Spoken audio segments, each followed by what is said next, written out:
So here I am, last interview. Unfortunately, no one to do it. They're all on holiday on the last game of the season. Can you believe it? Yes, Thursday afternoon, about 3:30, just prepping for the Rotherham game.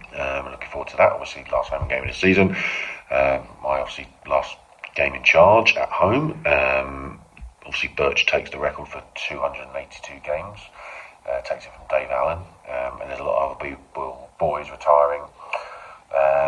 So yeah, it's a big day for the club. So just kind of recap on the last two games. I think some of our attacking rugby's been outstanding.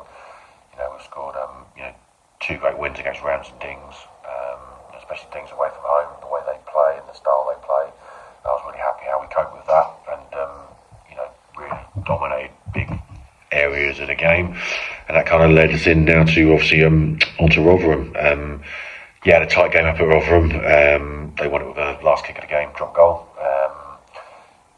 Hopefully the weather is going to be better. Obviously it was a real wet, windy, horrible day up at Rotherham. We're expecting 18 degrees and bright sunshine and a firm pitch. So Rotherham have been outstanding this year. Probably the surprise package to an extent. I always knew they'd be good because they're well organised, well coached by Harvey, ex-Blackheath and other clubs.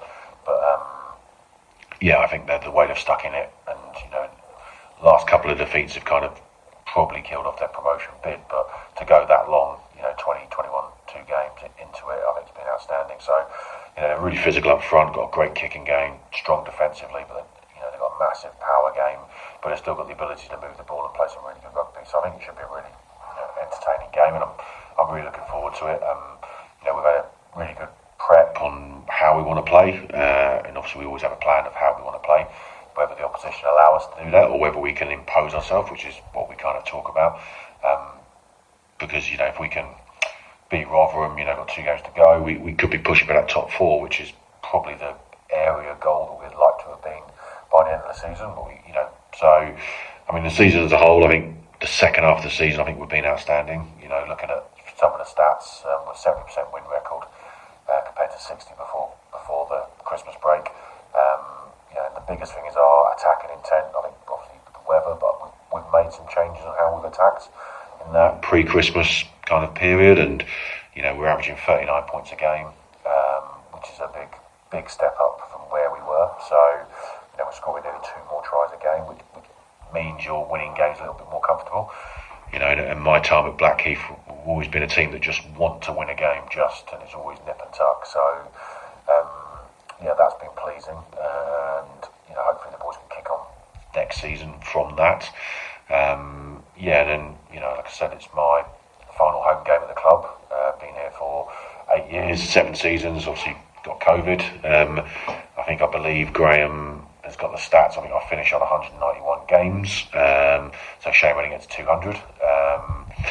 I've loved my time here. It's been a lot of fun. It's quite funny looking at the squad from then to now. There's only Birch, Leo, Borders, Strads left. Everyone else has kind of retired, moved on. And it's always interesting because you're always worried about the following season with recruitment, who's going to replace those guys that are leaving them. But when you actually look at it every year, there is a turnover, and you evolve and you develop as a club. And I think in my period, I think we've done that, especially after COVID. COVID was a real tough time, obviously for a lot of people, but on the field for Blackheath, we had the relegation year where we struggled, but then since then, I think just the intent from the whole club and the squad to improve and develop has been massive. We got promoted, which was good, bounced straight back, and that's what we talked about, a renaissance, the rebirth. It was also to build our second team, Club 15, again, which we've done, and each year everything's improved. We finished 8th last year. Unless the wheels completely fall off, we should be finishing 6th minimum this year. I'm hoping, as I said, 4th. If you're really lucky and we got 15 points in the last 3 games, and Rosslyn Park or someone slipped up above us, then we might finish 3rd. But I think 4th is an area we can chase down potentially. And then the Club 15. Last year, some of the results. Lost to Rams by 50 points, lost to Bishop Stortford, I think, by 70 points.